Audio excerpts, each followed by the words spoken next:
Hey guys, Austin here with another Paleo-Zoo-Keeper Rant, especially one that's not involving the direwolves for a change.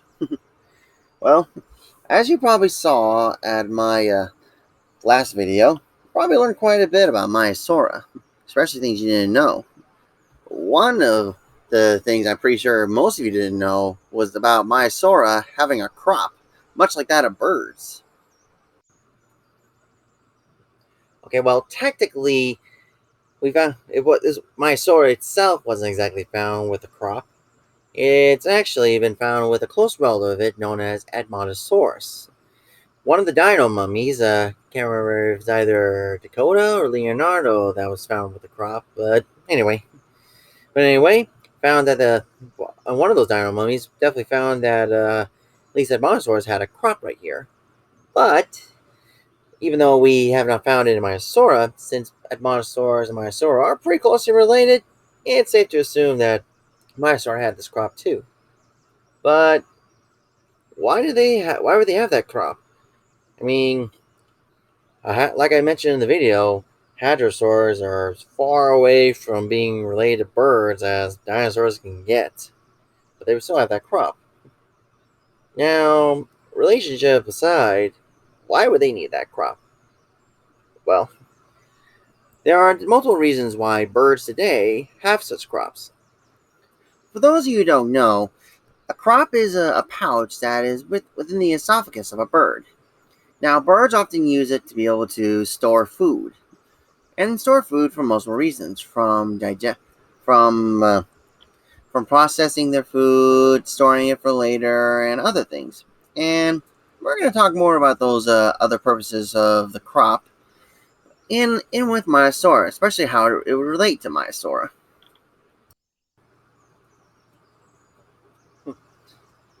All right. Well, considering that we know about that Maiasaura would take good care of its offspring, as I mentioned in my last video on these guys, I would definitely say it would definitely use as a store of food to feed its young later.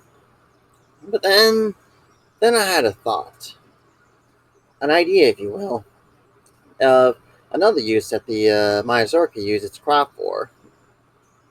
And this is inspired by a bird, the Hoatzin, to be more precise. This is a bird that is native to the Amazon rainforest in South America. Many people who know about birds and dinosaurs know this bird as basically one that where their babies are born with functional claws that whenever the babies fall off their nests, they will just climb right back up to the nest.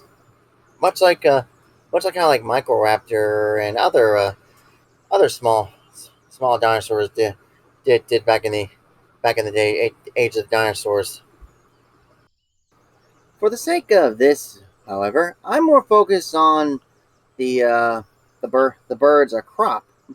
It turns out this species of bird is the only bird that is a ruminant of birds.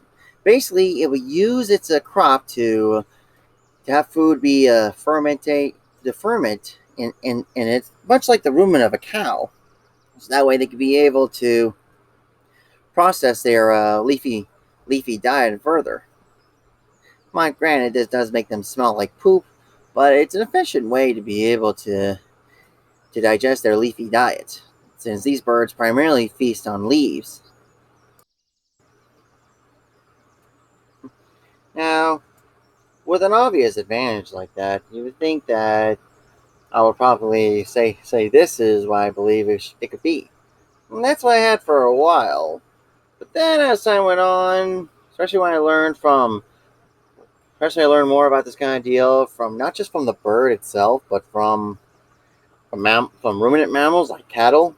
I've learned that this might not be exactly what the Maiasaura would probably use it for. Now, I definitely know there are definitely probably other dinosaurs that have used their crops for similar things, but I'm not so sure for Maiasaura. Why is that? Well, I would say for one, the size. In this case, well, in order for the crop to be able to operate probably like a rumen, especially for a big animal, it's got to be pretty massive itself. For example, the Hoatzin, or I probably mispronounced the name. That bird, the crop would consist of 17.7% of its body weight. And for a domesticated cow, its rumen would consist on 16% of its body weight. Now, that might not sound like much, but when you look into it, it really adds up. In the bird's case, the crop's so big that it pretty much causes the bird to not be able to fly very well. And of course, with cattle, it can make them have that big, wide look. Now, for the crop, well, it will definitely be a hassle for Maiasaura. If we basically go like around 16-17% of its body weight, it will have a crop that's basically about 1,000 pounds. Since a Maiasaura could be as much as a big elephant, like 4 or 5 or so tons. So a pretty hefty animal. And with this, it'll need like a 1,000 pound crop dangling on its neck. So yeah, that would definitely be one heck of a hassle. Not to mention that in order to compensate for that over 1,000 pound crop, it will definitely need a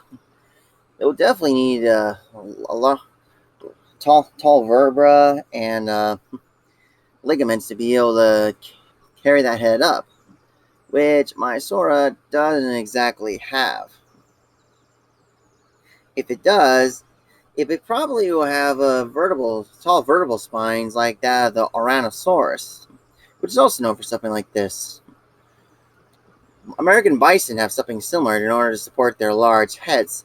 So if Maiasaura did do something like this, it would definitely need those long spines for the for the ligaments to be able to keep its head up and not be dragged down by a crop around their neck that basically weighs over 1,000 pounds.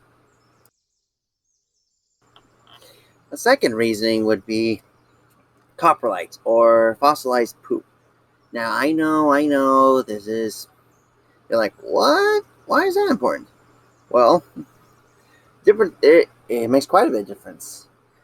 You see, with ruminant animals or creatures that are similar to ruminants, their fecal material is often more processed than that of a monogastric animal like a horse or a turtle.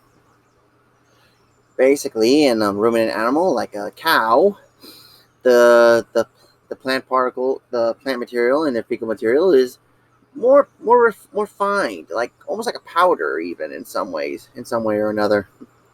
Whereas in monogastric manure, like that of horses and elephants, a lot of the material is still not really digested, and almost still has this fibrous shape. Now, when we looked at Hadrosaur poop, it's pretty much the same as that of a monogastric animal, not further processed or further fermented like that of a ruminant animal. So there's definitely that. So I would definitely have to say, sadly, that as much as I love this little theory of mine, I would definitely say that hadrosaurs did not use their crop in the same way as a rumen is used by a ruminant animal. Now, that's not to say that no dinosaur does this sort of thing. I think there are some species that would probably have used a crop that as a form of a rumen. Like in this old illustration I made when I was significantly younger, but the idea of Incisivsaurus being like this too. More research into this would be needed, and heck, it'll be really great if we can find like a mummy Incisivsaurus that actually has something like this. So at least that's the thought. So I would basically say that Maiasaurus' crop is primarily for storing food for later, especially to be able to feed its offspring significantly later.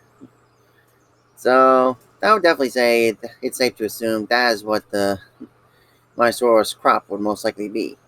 There may be a possibility of Maiasaur making crop milk, but that's a story for another time, and one I'm not entirely certain of at this point.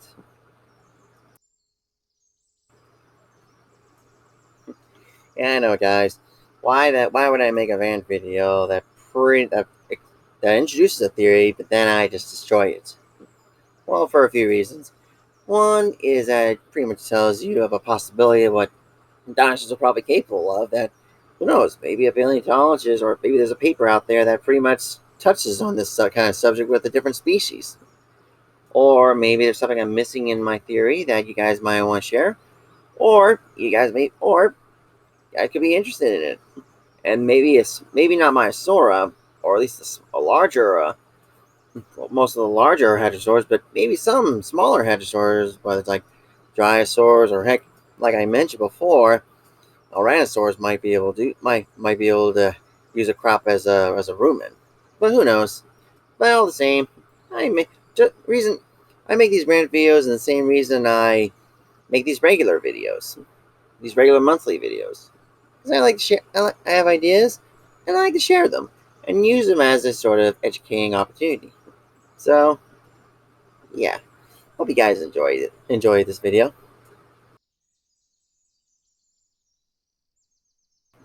I want special thanks to artists Keenan Taylor and Trendorman.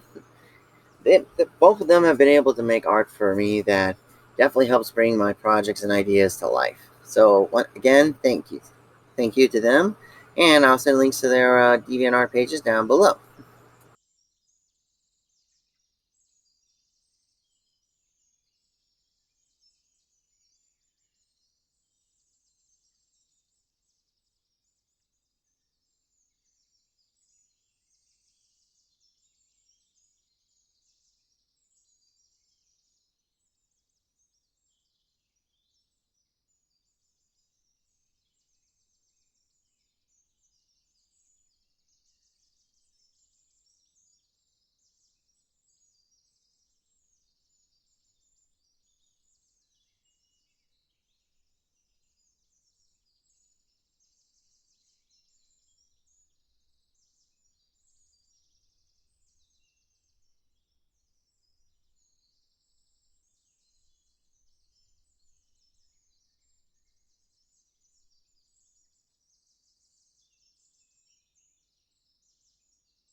Along with probably like one more or so rant videos, the special video for this month of July would be rewilding the Haas Eagle. It's definitely one of the videos I definitely look forward to making and presenting to you guys. And since it's like a day or so before 4th of July, for those who are American, happy 4th of July or early 4th of July.